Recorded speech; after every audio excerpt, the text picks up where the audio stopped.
Well, I know for a fact that Craig McRae would love to enter into this conversation. It's something that he's been itching to talk about, had nothing else to think about in the last couple of days, and he arrives at a time when we're neck deep in the Liz Cambone story. How lovely to see you. Thanks for coming in. Good to see you guys. Sorry, I was running a little bit That's late. all right. Late. I've been massaging Nick Daicos' leg. You haven't lost your senses. Now, listen, there's a couple of elephants in the room we just need to get out of the way here. Blue supporter and a Hawk supporter. That's right. Well, that's that. Up and about, yeah. Well, it's on that basis. Very rare do we want to put sort of messages before we start a conversation with you but whatever happens over the next 40 minutes, can we just make sure that we walk out there and we're all going to be friendly? Right. But also, there's not any sort of narcissist. We're just going to be friends. Also, so that's a given. But also, further to that, Gazey has to give up his seat for you, which is lovely. It is. But there's a caveat that he'd like to attach to it. Well, this was off the air stuff, Andy, but now that you've brought it to the table, I did say that surely we've reached a point in our relationship that I'm happy to change the chairs after W's, but after L's, I reckon I deserve to keep my own seat. Yeah, is that fair? Oh, absolutely. I love it. Yeah. I'm not here taking your seat. You know I get told to sit here. I know. And you know I get told to sit here too. Yeah. So thanks for coming in again. It's always great. One of the things you've said to us pretty much from the first time you got in, I don't care what happened on the weekend, walk in on Monday and look like you wouldn't be able to tell whether you won or lost. And you've been consistent with that all the way through. Does it feel different after a couple of losses? You want to live that mantra, and of course you do, but do you find now, because this is an unusual situation that you and this footy team find yourself in all of a sudden, does it feel any different around the joint? I think the short answer is no. It is what it is. We're in a position of trying to improve ourselves and qualify. I say that a lot. Yep. That nothing's changed in that regard. I get comfort in solutions, and us as coaches go through the tape, and until I get in front of the tape, there's a lot of like, what are we doing here, and what do we got to do, and where do we need to take the group, and So I get, wake up on the Sunday morning straight into work on my computer and looking for answers. And to be honest, they hit me straight in the eyes really quickly in terms of certain things that we are renowned for that we didn't deliver on. And so I got to work on that. But if anything, nothing changed, but I was into work earlier because I just want to get into it. Let's get better. Come on, we're in a position of, we're not playing anywhere near what we have, and let's get back to work.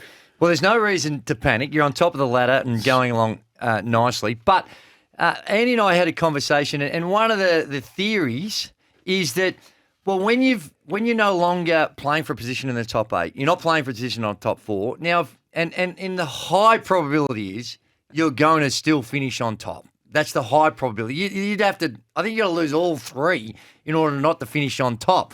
So does that, do you think, not consciously, but subconsciously, could that kick into the players, do you think, and affect their performance? I'm fascinated by this. I am. And what's your view on this? Because I've never lived in this space of, 3 lengths clear with 100 metres to go. No. In essence of the ladder position. It's not, we don't live in that space. We're living to improve ourselves and qualify and work on our game and individual growth in ourselves. That's the world we live in. But a viewpoint from external, what do you think? Well, we made and my comment the other day was, I 100% agree. You're still trying to improve. You still want to get better.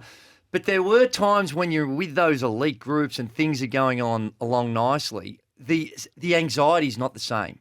The nervousness, the butterflies, they're not the same Not on as the edge. when you're playing for a position. And so that's not a conscious thing. And it's almost like you're rallying around. I still, coach come to me and said, where's the little thing on the shoulder telling me to do where? And it's just not quite there because you've secured a spot. So I don't think it's a conscious thing. No, it's definitely not a conscious thing. And if anything, I get such comfort and trust in the way the players prepare themselves. And last week we trained so unbelievable. And then there's no reason to get to a game with any less thought of, what if or this could happen. We present every game as opportunity to do our best, and then we realise that everyone wants to play their best against us, rightly, wrongly. That's just what it is, and we accept that. And but we're getting back to work, and yesterday was no different. Had a really healthy review. I shared some stories around what we need to get around and kept some lightness in what we do, but also some pointedness as well about how this part of our game can really come on quickly. So there's optimism where we're at, but we need to get to work. To Gazey's question, do you ask questions of the players, several players, some players, all of them? Consistently. Yeah, okay. And win, lose or draw consistently. That's the environment we've created. We've got a growth mindset, a learning environment. Brendan Bolton's one of the best teachers that I've ever worked with, and he sets up rooms and educates all of us. And we've got a lot of experience in our coaching group to bring out those open questions, but also on delivering a review or any presentation, I've learned to make it more of a conversation. That's how we coach. Let's have a conversation around this, not a presentation. Oh, look at this amazing slide and all my great vision. Let's talk to this. And so then that environment of a conversation about what we need to improve and what we're doing well. Do you break that into groups? I would imagine if it's you with 35, 40 other players and a couple of you got 50 voices in the one conversation, that might not necessarily engage and bring everybody in. Do you break it up into smaller groups and do it that way? We do lines to break it down even further, but we do mostly our review as a collective. And I'm a qualified teacher. We've got teachers in our environment. I'd like to think I always finish my conversation presentation with a thought process, how many players have we actively got involved in this meeting? And my target is to have everybody. Everybody, whether it's, you've heard from or they've had active involvement by, hey, chat with a guy next year, tell me what you see in this vision. We need to break this down. So they've actively been involved one-on-one. Or they've had a voice because, hey, Andy, what do you think of this, mate? Yeah. Come out and show us what we need to do here. So then you've got a participation in that as well. So engagement's really important. And just on that, with the guys who are a bit, there's always going to be extroverts and introverts in any group that size that you're dealing with. The ones who are less inclined to want to do that, how conscious are you of bringing them out of themselves and getting them engaged? Very conscious. Yeah, whether it's an active, I'm big on eye contact too. We've set up a review room, a meeting room. It's in a U shape, and so I can see everybody's eyes, and everyone can see everybody else's eyes. So it's an open environment. There's no barriers, and we're really conscious how we set up our learning environments. And I'm actively walking around and engaging in people, and it's something we do really well. And again, we've got a lot of experience in the room to set that up. Yep. And getting the specifics of the game against Hawthorn, and interested to see the week before what I think it was St Kilda did on James Sicily, and then as I watched the game, thinking, well, it doesn't seem like they've taken what St Kilda was doing to take him out of the game, and he, in my eyes, had a very, very significant influence on the game. Were there different things thrown at him, or were you just sticking to your plan and that's it? How did that work? Well, I get home and my wife didn't go, and she goes, "Any danger putting someone on Sicily?" I said, "Honey, we tried." And as a coach, you take responsibility for that. We had a few plans, and I take full responsibility for that. The plans that I'd like to put in place that they didn't work. And in hindsight, I should have been stronger in a couple of things and didn't make it work. So I take responsibility for that. But we go in with all sorts of things. We knew he's such a threat. He tries to play on all sorts of players to get himself available. We just didn't execute what we need to do. And again, I take responsibility. We learn from those things. So there's a view of your team from externally, and so there's a view, and the view is that you just back your system. You go out there to play your way, and let the other mob come at us, and we'll back our system. And of course, you want to take a bit away from them. It's not just but primarily it's we're gonna take you on doing it our way. It's probably not to that length, but we always go into every game, and we'll look at the opposition tomorrow, and we'll look at what we need to manage. Every opposition, you have to manage things, and teams take away things that are strengths of ours. We're going to try to take away strengths of the opposition every week. That we don't. So you don't change. There's no more focus in the next couple of weeks on maybe shutting down the opposition more than doing our thing. You've lost a creative player. You've lost one of your defenders. So suddenly you're dealing with a bit of that. Is there a shift in your mindset about how you might approach the next three games? We're always looking to grow and improve ourselves. So you look at oppositions who could play, and let's just say go back in time and play in Sicily. clearly we do things differently because we didn't execute what we wanted to do. So we go, all right, who could play on him if we went down that path? And then you start having those conversations, and then you look futuristically at what the opposition coming could be. We always approach every opposition with great respect, and we manage their strengths. Don't always get it right, but that's always our approach to it. Just on Murphy, who was ruled out, he's a chance to play. What? I don't know how. I don't know how. What? He is. He's got to get through training tomorrow. He was no chance on Sunday, and he's some chance now on, what day is it, Tuesday? So time might be against him being a Friday night game, but he's not so much 2 to 3 weeks now. It might be. Yeah, we'll see how. That's a great result. That's a great result. What? That's awesome. Craig McRae, coach of the Collingwood Footy Club, in the studio for Latrobe Financial, looking after you. Go on. You wanted the Nick Daicos question? Well, it's just that like I said, there was some commentary about some of the attempts at goal that he had, that he was not seeing the field, and that perhaps he was being a little bit selfish, and maybe in the back of his head thinking of individual honours rather than the team. Oh, it's from a couple of weeks ago. Yeah. They're not my words. They are.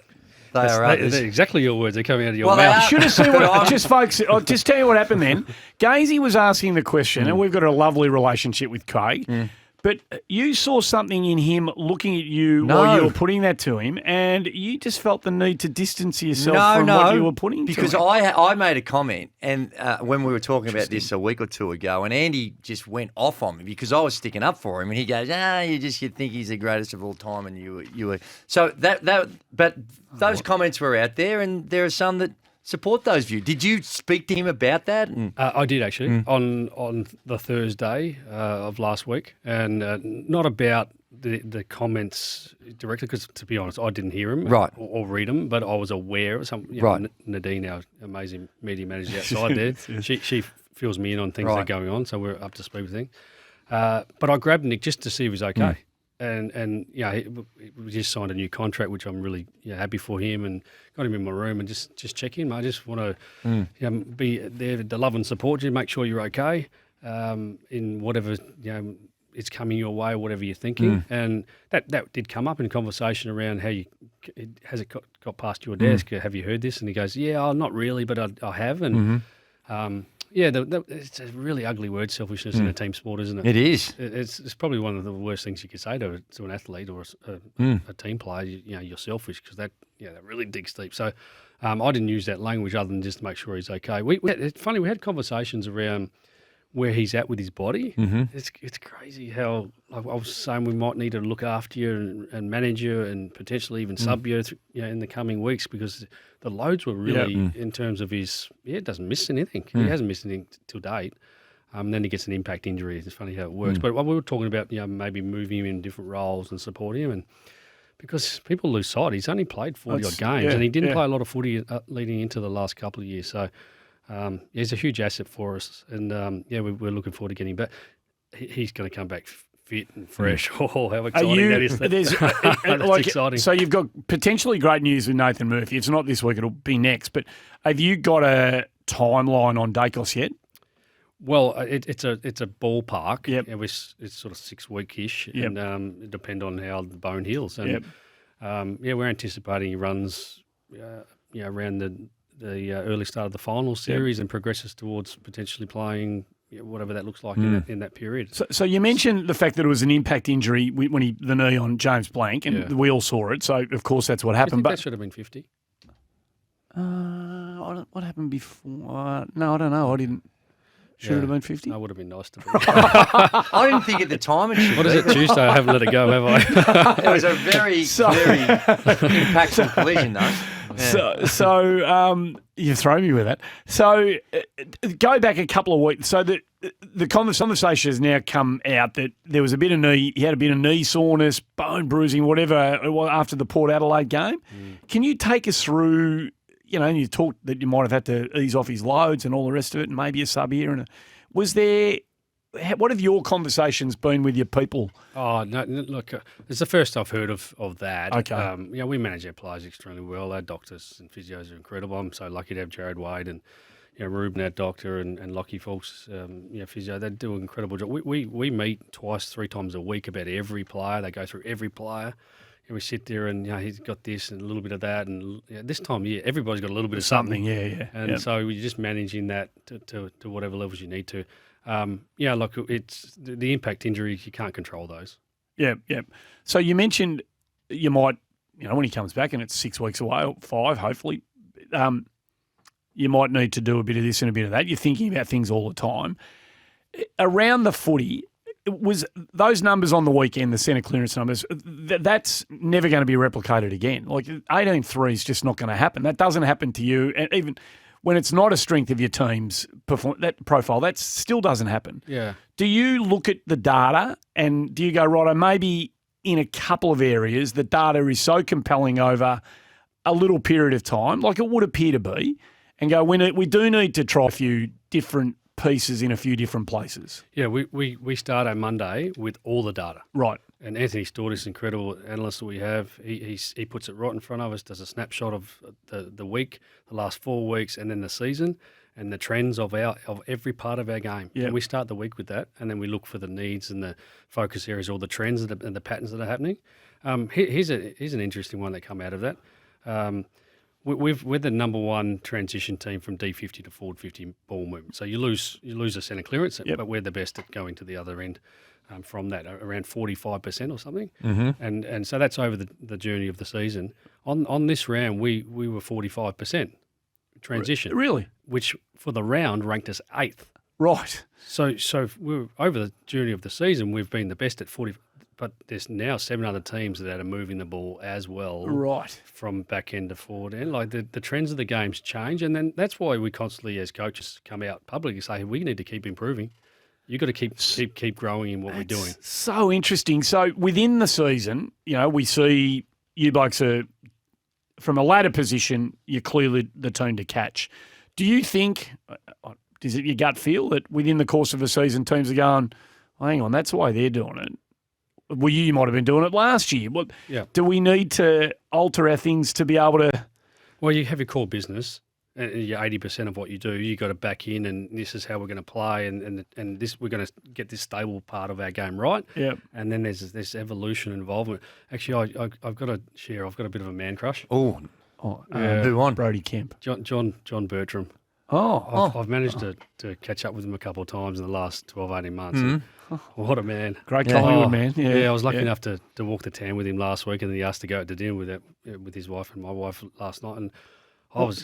Why? What is it about him? I don't have enough time. No, come on, just in a minute. Give us his why. mind. He just goes constantly, what's on the other side of the horizon? What's next? What's football going to look like in 5 years' time? He keeps asking me this question and posing these things to me. And over dinner last night, he goes, do you realise in Formula One, now I don't know if this is true, I just believe in what he says, right. in Formula One, that there's only one part of the car that doesn't change all year, the steering wheel.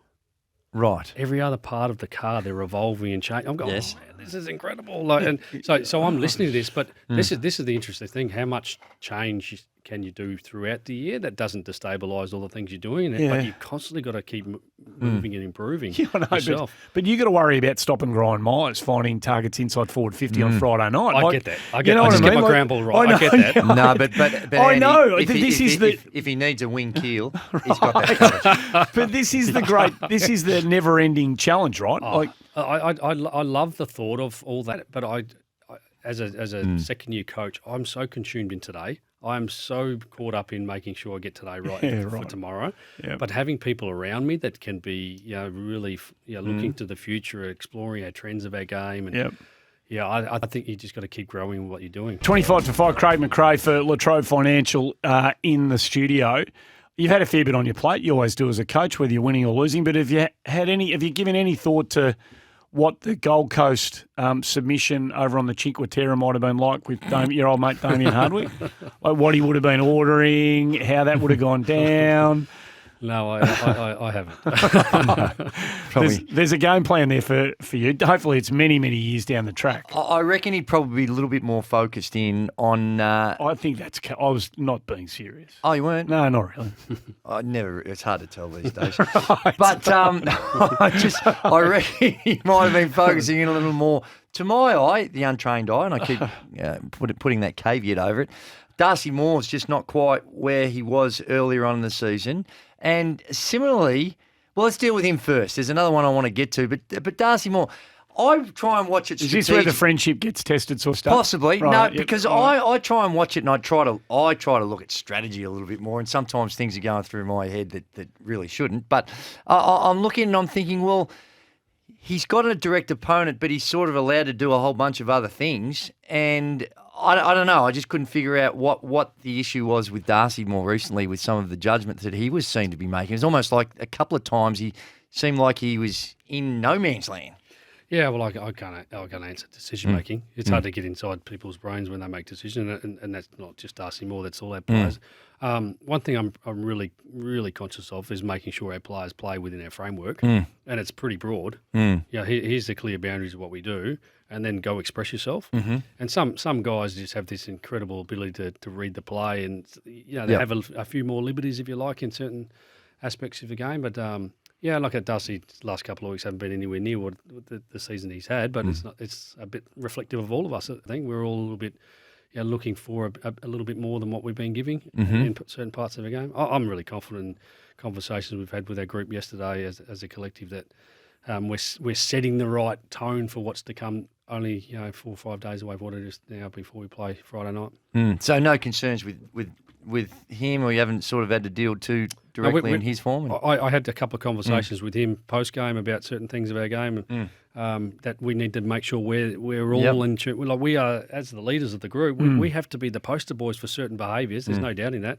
I won't share exactly what that was, but we got a role model behaviour. Yeah. We're allowed to make mistakes too. Of course. And I want our players to play without fear. Because if you start to put little caveats on things, then you start to tighten up, and that's not us. But you don't want them going outside that broad framework that you've talked about, right? Correct. Yeah. And I just, again, yesterday I reinforced, we've got a framework, boys. Yeah. And I hate rules. I've shared that before. Because I think rules are there to be broken. So we don't want rules, but we've got guidelines. In certain parts of this game, we want to do this in here. And if you don't, there's a disconnect. Yeah. And then there's unpredictability about what we do. And then there's a greater disconnect. I wasn't sure what we're going to do in that situation. Yeah. No, we're going to do this. So well, what just... go on. Sorry. No, go on. Well, there's another one I wanted to touch on. Yep. And that was Tom Mitchell, because, again, to me, it seemed like, well, there might have been highs and lows in that, but it seemed like that he was playing at a level that was pretty good. And then, I don't know whether it was a conscious thing, he decided to use him as the sub, give him a spell. In the last couple of weeks... Yeah, he looks like since that's happened, was the decision to perhaps not give him as much responsibility and sub him and all that because of his form prior to that maybe I'd missed? Or was there any, what's the explanation for what's been happening with him? Look, there's 4 weeks of what you're talking about? Yeah. There's varying degrees of it. Like we sub him out of one game because we wanted to get speed in the game, and we gave up a little bit at stoppage because let's get the game open. I think it might have been Port Adelaide. Leading into subbing him, we were actually going to rest him. And and it was a performance decision. Okay, so he'd rather keep going than rest. Right. So we thought, but we're going to look after you in terms of your body and the loads of all that. Hindsight might have been better to rest him completely, and then it doesn't get a story created about him. Right. But he's another one of players that's been up for a large part of the year. I had a really good conversation with him yesterday. I'm looking forward to what comes Friday night with his response in terms of just him being himself. I think he can provide a real platform for our first hands and hardness at the ball. I said to him, I was not disrespectfully, and I share this. I spoke to him about it yesterday. I hope I'm not speaking out of confidence, but at Hawthorn when I first saw him, I didn't realise how tough he was. Right. And it wasn't because I disrespect him. I just didn't know he is a genuine tough player. Yeah. And I just said, let's put that right back in your foresight and let's have a go at that. Yeah. Well, he's pretty important for you early in the year when you were humming. Like he was right in the middle of all of that. Yeah. Just one more about the framework stuff before we let you go. So you see it. I'll get to get to work early. I can see it straight away when I watch a tape, and I'll have the conversations that I need to have. Have you got now an environment where the player accountability with other players happens as well? Yes. Yeah, we do. Yeah, we don't shy away from it. I sat with the players, the leaders yesterday, and showed them a couple of these framework things we're talking about, and it was really clear for them. And I just openly, I'm a big take the guys on the journey thing. I've Yeah, said yeah, that you know, before. yep, So I yep, said, yep. what do you want to do with this with the main group? And then do you want me to show it, or do you want me to just let you guys drive this? So there's a bit of empowering and. They go, no, let's show it. I said, well, I need your support in making sure this message gets loud and clear. I think we've got a safe enough environment, and mostly I look on the bright side of things and encourage behaviour, reward behaviour. We lost 3 games in a row last year, and I came in with this complete 100% positive approach to it. Wasn't, hey, Gazey, you got to stop doing this behaviour. It was like, remember this, Gazey, when you did this really well? Yeah. That's the guy we want you to be. Yeah. And so, we again yesterday, it was only 14 odd days ago, that game against Port Adelaide you talked about. I just put some footage of that up. Right. I said, this wasn't that long ago, boys. Yes. Yeah. Okay, let's just get back to being this team. And a lot of that stuff is around our DNA and around our things we can control. No one can take those things away from us. So, bring on Friday night. I was excited for a response. Oh, well, it's Geelong at the MCG and going to be a big crowd. It feels like it's a Collingwood DNA game. It's a huge game for Geelong, obviously, because they're fighting for their final survival, and they'll, again, not for the first time this year, they'll be up not only for their reality of the season, but because of the opposition they're going to be playing. Yeah, and like we have all year, it's not really about the scoreboard, and it's not really about the outcome. It's about playing the minutes the way we want to do played, and that's always been our focus. So we'll get to work on bringing that back to life. And they're still taking the steps. A few blokes haven't jumped on the escalator in the last couple of weeks. Is there a problem with this, do you reckon, or not? Some might have been on the lift. Get them back on the steps. Get them taking the steps. It's all part of the journey. It's all fun, isn't it? It is. What about the prospect of Kiss being the Oh, yes. Kiss being the grand final Crowded House out, of Kiss out? Has Kiss got into the rotation with you at all yes. with the video reviews? No, it hasn't. This is the first I've heard of this, but maybe you could face paint. Are you a face painter? No, not really, but I don't mind Kiss. I went and saw them back in the day. They're loud. They're very loud. Yeah, it's the best you got to say for them. No, they're good. Yeah, no, I enjoy Kiss. Any Very much changes? so. You want to flag any changes for us this week, just before you do go? Well, we've got one with Nick, and then we'll wait and see what Murph's availability looks like tomorrow. Feels like it'll be a good time to drop in a pesky little forward who just gets up and about and runs around the joint and snaps goals over his shoulders. How's and he been going at the brings a bit lower of levels? energy to the group. It might be time for, Yeah, I've been wrapped with Jack's month of training. I think I sharing things that I share with the individuals, but I don't think it's that overwhelming. We had a conversation around. I thought if we picked him in recent form, it would be on his stuff he's done last year. Okay. Right. This is probably 6 weeks ago. I think if we pick him now, it's on the stuff he's doing now, which is great credit to himself for the way he's training and performing at the lower level. And whose old man was the best kick for goal down at the club the other day? Did any of them have any natural sort of styles about it? Bo McRae's mum was outstanding in her presentation. Really? But Bo McRae's dad, not so good at kicking. Did Peter turn up? Was Peter Daicos? No, he wasn't I there. think Right. he gave the others a chance. Good luck. Thanks for coming in. We Yes. always appreciate it. Love it. So, Love everything about it. Well, good luck on Friday night. Craig McRae, our very special guest, as he always is. Thanks to Latrobe Financial, looking after you.